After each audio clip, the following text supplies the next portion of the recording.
अस्सलाम वालेकुम जी। आज हम नेक्स्ट पढ़ेंगे मेटल डिटेक्टर। पहले फिर उसके बाद चौक है, फिर इलेक्ट्रोमैग्नेटिक वेव्स हैं। ये सारे छोटे छोटे क्वेश्चंस हैं। देखें पहले तो मेटल डिटेक्टर देखें। मेटल डिटेक्टर से पहले आपको एक थोड़ी सी चीज़ बतानी है कि ऑसिलेटर क्या होता है। देखें आपने हॉरिजॉन्टल मास स्प्रिंग सिस्टम पढ़ा, पेंडुलम पढ़ा, जो फर्स्ट ईयर में आपने पढ़े थे। उनकी ऑसिलेशंस को आपने सिंपल हार्मोनिक मोशन प्रूव किया और उसमें आपने एनर्जी को भी जो है ना शो करवाया कि वो भी ऑसिलेट करती है between two forms, kinetic and potential. तो वो जो है ना हार्मोनिक ऑसिलेटर थे। लेकिन यहाँ पर जो इलेक्ट्रिकल ऑसिलेशन जो है वो कैपेसिटर और इंडक्टर प्रोड्यूस कर सकते हैं करंट की। यानी कि इंडक्टर और कैपेसिटर को अगर पैरेलल कनेक्ट किया जाए तो उनके दरमियान जो करंट है यानी जो इलेक्ट्रिकल एनर्जी है वो ऑसिलेट कर सकती है। वो इंडक्टर के पास, फिर कैपेसिटर, कैपेसिटर के पास, फिर इंडक्टर के पास। यानी ये जो है एनर्जी रिलीज़ करेगा, कैपेसिटर चार्ज हो जाएगा, कैपेसिटर डिस्चार्ज होगा, ये इसमें जो है ना वो एनर्जी आएगी in the form of magnetic field. तो इस तरह इनके दरमियान एनर्जी ऑसिलेट करेगी। आइडियली तो कोई एनर्जी लॉस नहीं होती, लेकिन रियल लाइफ में क्योंकि एवरीडे लाइफ में जो इंडक्टर है उसकी रेजिस्टेंस तो होगी जिस वायर से उसको वाउंड किया गया है, तो वहाँ थोड़ी बहुत पावर लॉस होती है, इसलिए हमें थोड़ी बहुत एनर्जी चाहिए होती है। और साथ ही एडिशनल सर्किट है। अब ये देखें, दो ऑसिलेटर बनाए हैं हमने, एक ऑसिलेटर बी और एक ऑसिलेटर ए। दोनों में सिमिलर जो है ना कंस्ट्रक्शन है, यानी यहाँ इंडक्टेंस एल बी सी और इधर इंडक्टेंस एल ए सी। ये ऑसिलेटर ए, इसलिए ए नाम रखा है, ये बी। एडिशनल सर्किट इसके लिए, और यहाँ से इसकी आउटपुट ये देखें वो किसको मिल रही है, दोनों को। दोनों की आउटपुट जो है वो बीट फ्रीक्वेंसी एम्पलीफायर को दे रहे हैं। और वो एम्पलीफायर के साथ हमने एक स्पीकर लगाया हुआ है जो कि फ्रीक्वेंसी डिफरेंस आने पे जो है ना वो स्पीकर जो है ना वो अलार्म जो है वो देगा। अब इसमें होगा क्या, एक ये जैसे आपने देखा होगा सिक्योरिटी इश्यूज़ की वजह से हमारी कंट्री में वॉक थ्रू गेट और मेटल डिटेक्टर जो है वो सिक्योरिटी गार्ड के हाथों में आपने, ये उसी के बारे में है। अब सिक्योरिटी गार्ड ने जो आप देखा होगा हाथ में पकड़ा होता है इस तरह मेटल डिटेक्टर, वो टच करता है जिस चीज़ को भी उसने स्कैन करना होता है। उसकी दो साइडें हैं, एक साइड पे एक ऑसिलेटर ये वाला, दूसरी साइड पे ये वाला ऑसिलेटर। कोई भी एक साइड सर्चिंग साइड बनती है, यानी कि डिटेक्ट करने के लिए। जैसे इसको डिटेक्ट करना है तो ये वाली साइड क्या हो गई, डिटेक्टिंग साइड हो गई, सर्चिंग साइड बोलते हैं। तो फर्ज करें यहाँ आपने कोई मेटल, मतलब वो जो सर्च कर रहे हैं उसमें कोई मेटेलिक ऑब्जेक्ट है, यहाँ कोई मेटेलिक ऑब्जेक्ट आ गया। तो मेटेलिक ऑब्जेक्ट जब आया, डेफिनेटली वो जो इंडक्टर है जब उसमें करंट आएगा तो उसकी मैग्नेटिक फील्ड प्रोड्यूस होगी, और मैग्नेटिक फील्ड बाहर जो है वो मेटल जो उसके बिल्कुल करीब है, उसके करीब आ चुका है, तो उसमें से भी पास करेगी, उसका मैग्नेटिक फ्लक्स चेंज होगा, उसमें इंड्यूस करंट आएगा। इस तरह जो इंडक्टर्स ये जो इसकी इंडक्टेंस है उसकी वैल्यू चेंज हो जाएगी, क्योंकि उसकी एनर्जी बाहर ट्रांसफ़र होने लग गई। और इससे फ्रीक्वेंसी चेंज हो जाएगी ऑसिलेटर की, एल सी ऑसिलेटर बी की फ्रीक्वेंसी चेंज हो जाएगी। ए की तो नहीं हुई क्योंकि वो सर्चिंग साइड नहीं बना। तो इसकी फ्रीक्वेंसी थी एफ ओ बी और इसकी फ्रीक्वेंसी थी एफ ओ ए, जो कि सेम थी। जब सेम थी कोई बीट सुनाई नहीं देगी। बीट्स में भी याद हो चैप्टर नंबर 8 में पढ़ा था। तो वो जब फ्रीक्वेंसी डिफरेंस आता है दो सोर्सेज का, बीट जो प्रोड्यूस होती है, बीट उतनी सुनाई देती है पर सेकंड पे जितना फ्रीक्वेंसी डिफरेंस होता है। तो यहाँ पहले फ्रीक्वेंसी डिफरेंस नहीं था मेटल ऑब्जेक्ट आने से पहले, क्योंकि दोनों की ऑसिलेटर की जो फ्रीक्वेंसी है वो सेम थी, ऑसिलेटर ए और बी। फिर एक सर्चिंग बना, और सर्चिंग में मेटल ऑब्जेक्ट उसके करीब आया इंडक्टर के। जब इंडक्टर के करीब आएगा उसकी वजह से उसकी इंडक्टेंस की वैल्यू चेंज हो जाएगी, फ्रीक्वेंसी की वैल्यू चेंज होगी। एट द एंड फ्रीक्वेंसी की वैल्यू चेंज होगी, बीट एम्पलीफायर जो उसको डिटेक्ट करेगा और स्पीकर से जो है ना वो साउंड प्रोड्यूस कर देगा। तो हम समझ जाएंगे वो जो जिसको आप स्कैन कर रहे हैं या जिसको आप सर्च कर रहे हैं उसके अंदर, उस बैग के अंदर या उस पर्सन के पास जो कोई मेटेलिक ऑब्जेक्ट मौजूद है। तो ये इसका वर्किंग है, तो ये पूछी जा सकती है इसकी वर्किंग प्रिंसिपल, और इसकी एप्लीकेशन भी पूछी जाती है। मेटल डिटेक्टर जो यूज़ किए जाते हैं वेरियस सिक्योरिटी चेक के लिए, और मेटल डिटेक्टर यूज़ किए जाते हैं बरिड मेटल ऑब्जेक्ट ढूंढने के लिए, ज़मीन में जो दबे होते हैं वो उनको ढूंढने के लिए जो है ना। और इसके अलावा आपने देखा होगा जो आर्मी की गाड़ी होती है उनके फ्रंट पे लगा होता है, और वो अगर पैदल सर्च करते हैं तो वो अपने हाथ से जो है ना वो लेके चलते हैं, ताकि जो अगर किसी ने माइंस किसी ने नीचे दबाया हुआ है तो उस पर पाँव रखने से पहले मेटल डिटेक्टर उसको बताए ताकि वो एक्सप्लोड ना करे। तो ये मेटल डिटेक्टर। अब हम देखते हैं चौक। जी अब देखें चौक, हमने ऑलरेडी इंडक्टर पढ़ा, तो इंडक्टर को ही चौक बोलते हैं। थिक कॉपर वायर को आप वाउंड कर लें किसी भी जो है ना वो सॉफ्ट मैग्नेटिक मटेरियल के ऊपर, जैसे कि ये कोर मटेरियल है उसके ऊपर हमने वायर वाउंड कर दी। लेमिनेटेड होना चाहिए कोर, यानी जो वायर उसके साथ इलेक्ट्रिकल कनेक्शन ना बना सके।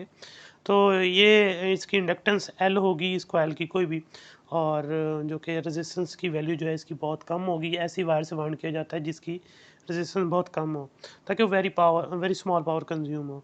एसी सर्किट्स के अंदर हम करंट को लिमिट करने के लिए very small wastage of energy के साथ जो है ना हम ये चोप यूज़ करते हैं, और एज ए रियोस्टेट भी यूज़ होता है। मैंने आपको तब भी बताया था कि जो हमारी ट्यूबलाइट्स हैं उसके साथ लगी होती है, वहाँ उसका पर्पस जो है वो एनर्जी स्टोर करना, ताकि 1500 वोल्ट का पोटेंशियल डिफरेंस जो है ना वो क्रिएट हो सके। ट्यूबलाइट के रॉड के अंदर जो गैस होती है, आर्गन गैस, उसका आयनाइजिंग पोटेंशियल जो है वो 1500 वोल्ट होता है। तो ये पावर स्टोर करती है, स्टार्ट में फिर रिलीज़ करती है, स्टार्टर ऑन होता है, और वो जो है ना ट्यूबलाइट के अंदर ट्यूबलाइट के रॉड के अंदर जो गैस है वो आयनाइज हो जाती है, करंट फ्लो करने लग जाता है। फिर यही एज ए रेजिस्टेंस काम करती है और करंट को लिमिट करती है, तो पावर बहुत कम लॉस करती है, ये इसका फ़ायदा है। उसके बाद नेक्स्ट जो है वो इलेक्ट्रोमैग्नेटिक वेव्स हैं, वो देखिए। देखिए इलेक्ट्रोमैग्नेटिक वेव्स वो होती हैं जिनके प्रोपागेशन के लिए किसी भी मटेरियल मीडियम की ज़रूरत नहीं होती। ये डेफिनेशन आपने छोटी क्लास में ही पढ़ी थी, लेकिन यहाँ हम उससे थोड़ा आगे चलते हैं कि जो इलेक्ट्रोमैग्नेटिक वेव्स हैं वो इलेक्ट्रिक और मैग्नेटिक फील्ड की वाइब मतलब उनकी वजह से प्रोड्यूस होती हैं। यानी एक चार्ज पार्टिकल जब रेस्ट में होता है ना, तो उसके गिर्द एक इलेक्ट्रिक फील्ड होता है। तो लेकिन चार्ज पार्टिकल जब मूव करता है उस साथ में एक और फील्ड आ जाता है जिसे हम मैग्नेटिक फील्ड कहते हैं। तो चार्ज पार्टिकल जब मूव करता है तो उसके पास इलेक्ट्रिक फील्ड तो साथ ही उसका मूव करेगा, लेकिन साथ एक और फील्ड जनरेट हो जाती है जिसे हम मैग्नेटिक फील्ड कहते हैं। वो दोनों फील्ड जो है ना परपेंडिकुलर रहती हैं हमेशा। चार्ज पार्टिकल अगर ऑसिलेट करेगा, चार्ज पार्टिकल की जो वेव्स होती हैं, जैसे ये है जो इलेक्ट्रिक फील्ड लाइंस होती हैं इस तरह से है ना, तो आप अगर इसको ऑसिलेट करवाएंगे बहुत तेज़ी के साथ ऐसे, तो ये जो ये फील्ड लाइंस है इनके ऊपर रिपल्स पैदा होंगी, वो समझ लें क्या है, इलेक्ट्रोमैग्नेटिक वेव्स होंगी। चार्ज पार्टिकल जो है ना ऑसिलेट करेगा तो ये होगा। अब चार्ज पार्टिकल को ऑसिलेट करने से होगा क्या, जैसे मैं आपको यहाँ जो आपकी बुक में एग्जांपल दी गई उसी से समझाता हूँ। फर्ज करें ये एक रीजन है, इस रीजन के अंदर जो है वो बाय सम मीन जो है वो इलेक्ट्रिक फील्ड चेंज हो रही है, यानी चार्ज पार्टिकल जो है ना मूव कर रहा है, तो ज़ाहिर सी बात इलेक्ट्रिक फील्ड भी वीक हो रही हो चेंज हो रही होगी।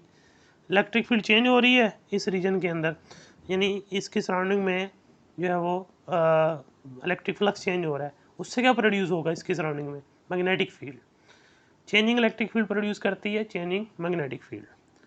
तो जिस रीजन के अंदर चेंजिंग मैग्नेटिक फील्ड प्रोड्यूस हो रही है वहाँ का फ्लक्स चेंज हो रहा होगा, तो उस रीजन को भी कवर कर लिया, और उस रीजन को नाम दे दिया आपने सी और डी का। इसमें इलेक्ट्रिक फील्ड चेंज हो रही थी, बाहर इलेक्ट्रिक फ्लक्स चेंज हुआ तो मैग्नेटिक फील्ड आ गई। मैग्नेटिक फील्ड बाहर जो प्रोड्यूस हो रही है वो चेंजिंग इलेक्ट्रिक फील्ड से है, तो चेंजिंग मैग्नेटिक फील्ड प्रोड्यूस होगी, मैग्नेटिक फ्लक्स चेंज होगा, उससे सराउंडिंग में क्या आ जाएगी, इलेक्ट्रिक फील्ड आ जाएगी। इस तरह एक फील्ड दूसरी फील्ड को जनरेट करती है, और ये ऑर्थोगोनल रहती हैं। ये देखें, ऑर्थोगोनल मीन परपेंडिकुलर रहती हैं। ये इलेक्ट्रिक फील्ड हो गई और ये मैग्नेटिक फील्ड हो गई, ये परपेंडिकुलर 90 डिग्री के ऊपर। फिर ये जो प्रोपागेट करती हैं अपने सोर्स से परपेंडिकुलर ही प्रोपागेट करती हैं। देखिए इस तरह से प्रोपागेट करेंगी,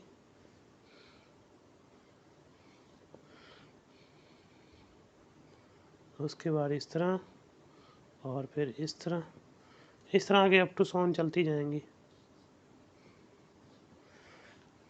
तो ये डायरेक्शन ऑफ प्रोपागेशन होगी। हमेशा जो इलेक्ट्रिक और मैग्नेटिक पार्ट है वो आपस में परपेंडिकुलर रहेगा। मैं दोबारा बता देता हूँ कि मैक्सवेल ने ये सारी बात मतलब जो इलेक्ट्रोमैग्नेटिक वेव्स को एक्सप्लेन किया था, 4 इक्वेशंस हैं, यहाँ तो नहीं बताई गई वो इक्वेशन, बस ये बताया गया है कि मैक्सवेल ने जो है ना फॉर्मुलेट किया था एक सेट ऑफ इक्वेशंस को। 4 इक्वेशन थी जो इलेक्ट्रोमैग्नेटिक फिनोमेना को जो है ना डिस्क्राइब करती थी। तो उसके अकॉर्डिंग जो है चेंजिंग मैग्नेटिक फ्लक्स क्रिएट करता है इलेक्ट्रिक फील्ड, और चेंजिंग मैग्नेटिक फ्लक्स क्रिएट करता है magnetic field, and up to सोन एक दूसरे को जनरेट करते हैं। और सोर्स क्या है, एक चार्ज पार्टिकल की ऑसिलेशन। चार्ज पार्टिकल ऑसिलेट करेगा, ज़ाहिर सी बात है बाहर magnetic field electric field change होगा, उसकी वजह से मैग्नेटिक फील्ड प्रोड्यूस हो जाएगा magnetic field changing electric field से, तो वो भी चेंज हो रहा होगा चेंजिंग मैग्नेटिक फील्ड से, फर्दर चेंजिंग इलेक्ट्रिक फील्ड, फिर अप टू सो। इस तरह वो चार्ज पार्टिकल एनर्जी रेडिएट करता रहेगा और वो in the form of electromagnetic waves वो प्रोपेगेट करती रहेंगी। और इनकी जो स्पीड होती है वो all type of electromagnetic waves की स्पीड सेम है, 3 × 10⁸ मीटर पर सेकेंड, जिसे आप सी से डिनोट करते हैं। फ्री स्पेस के अंदर इनकी जो सबकी स्पीड है all type of electromagnetic waves की वो सेम है। तो इनकी रेंज जो है वो रेडियो वेव से लेके गैमा रेज तक है। तो रेंज गैमा रेज जो है वो अल्ट्रा वायलेट में सबसे हायर फ्रीक्वेंसी वेव्स हैं, उनकी फ्रीक्वेंसी जो है वो गैमा रेज की बता रहा हूँ मैं। गैमा रेज जो है उनकी फ्रीक्वेंसी 10⁻22 तक होती है, और जो रेडियो वेव्स हैं उनकी फ्रीक्वेंसी जो है वो रेडियो वेव्स जो हैं उनकी फ्रीक्वेंसी 10⁻4। ये इनकी रेंज है, इसके दरमियान सारी टाइप्स जो है ना वो लाई करती हैं। और अगर वेवलेंथ की बात करें, गैमा रेज की वेवलेंथ 10⁻14, रेडियो वेव्स की जो वेवलेंथ है 10⁻6 होती है। ये इनकी रेंज है, ये याद भी रखनी है एमसीक्यूज़ के लिए। और ये all type of electromagnetic waves जो हैं ये जो है वो स्पीड ऑफ लाइट से मूव करती हैं फ्री स्पेस के अंदर, मीडियम के अंदर जो डिफरेंटली मूव करेंगी। और इनके लिए हम ये इक्वेशन यूज़ करते हैं जिसे हम v=f यहाँ, लेकिन c=f यूज़ करते हैं इनके लिए, f फ्रीक्वेंसी और लैम्डा वेवलेंथ के लिए आता है। तो और ये इलेक्ट्रोमैग्नेटिक वेव्स जो हैं विदाउट मीडियम ट्रैवल कर सकती हैं, changing electric field, changing magnetic field, changing magnetic field, changing electric field को प्रोड्यूस करती है, and up to so on. ये बात याद रखनी है, ये इसकी शॉर्ट में इसकी प्रॉपर्टीज़ पूछी जा सकती हैं इलेक्ट्रोमैग्नेटिक वेव्स की, तो वो लिखना होंगी फिर नेक्स्ट। फिर इंशाल्लाह हम इनकी जनरेशन यानी इलेक्ट्रोमैग्नेटिक वेव्स की जनरेशन पढ़ेंगे, ट्रांसमिशन पढ़ेंगे और रिसेप्शन भी पढ़ेंगे। वो लॉन्ग क्वेश्चन है। अल्लाह हाफिज़।